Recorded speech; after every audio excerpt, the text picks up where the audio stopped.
一次次的确认，一次次的回应，魏无羡终于忍不住了，在他怀里放声大哭，双手死死地抱住蓝忘机的后背，贪婪地嗅着他身上的檀香味。蓝忘机，你混蛋，你混蛋！谁准许你丢下我一个人睡了13年的？谁准许你睡了这么久的？你知不知道我好怕？蓝湛，我怕，我怕蓝湛，蓝湛，蓝湛呐！啊呀呀呀啊呀！自从13年前蓝忘机倒在他面前开始，他就从未像现在这般释放过自己的情绪，源源不断的泪水很快就沾湿了蓝忘机的衣襟。蓝忘机听得心都快碎了，双手无措地抱着那个人，磕磕巴巴地说道：“魏婴，你闭嘴！”魏无羡在他怀里低声吼道，吼完后就噤声了，他死死地压制着哭腔，猛地抬起头，已经哭得红肿的桃花眸紧紧地盯着蓝忘机那双琉璃色的瞳眸，生怕眨一下眼，眼前这个人又不见了。蓝忘机不说话，心疼地看着魏无羡，伸手将他脸上的泪痕一一抹去。魏无羡看着自己心心念念了13年的人站在自己面前，抱着他，为他抹去泪水，内心的委屈劲又上来了，双手绕着他的后颈，将自己的唇狠狠地印在蓝忘机的唇上。蓝忘机抱着他的手僵住了，整个人愣在原地，这是以前的他不曾想过的，他的魏婴在亲他。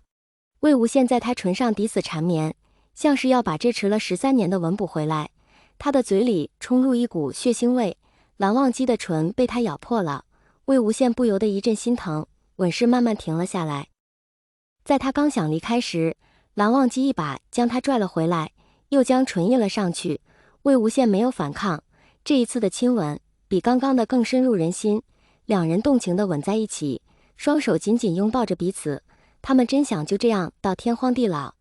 直到魏无羡快要喘不过气的时候，蓝忘机才放开他的唇，两人之间牵起一丝银线，他们喘着粗气看着对方。蓝湛，魏无羡顶着湿漉漉的眼睛看着蓝忘机，眼角的一抹嫣红落入蓝忘机的眼里。此时此刻，魏无羡情迷意乱的神情深深刻入蓝忘机的心里，抱着他的手臂又紧了紧，将头搁在他的颈窝处，闭了闭眼。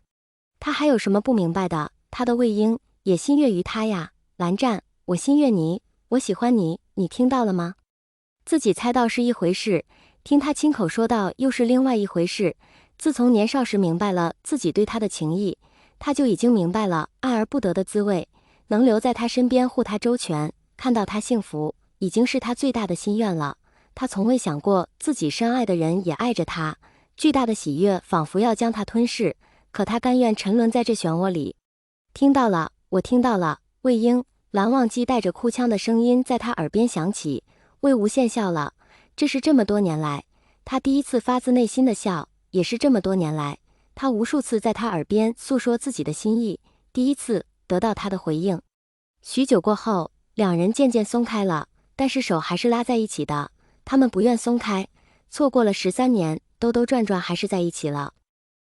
正当两人沉默无言的时候，一只信鸽穿过结界飞到了魏无羡眼前，他伸手拿下绑在信鸽脚上的信纸，大致看了一遍，扭头对蓝忘机长起一个笑脸，道：“蓝湛，是泽无君传来的讯息，他说2天后处理完族内的事情后，就来看看你醒了没，要不然我们直接去姑苏吧。”说到这里，魏无羡眼神淡了淡，道：“已经13年了，泽无君很想你，还有蓝老先生肯定也很想你的。”蓝忘机看他情绪有异，捏了捏握在他掌心的手背，道：“魏婴，你可是不想离开？”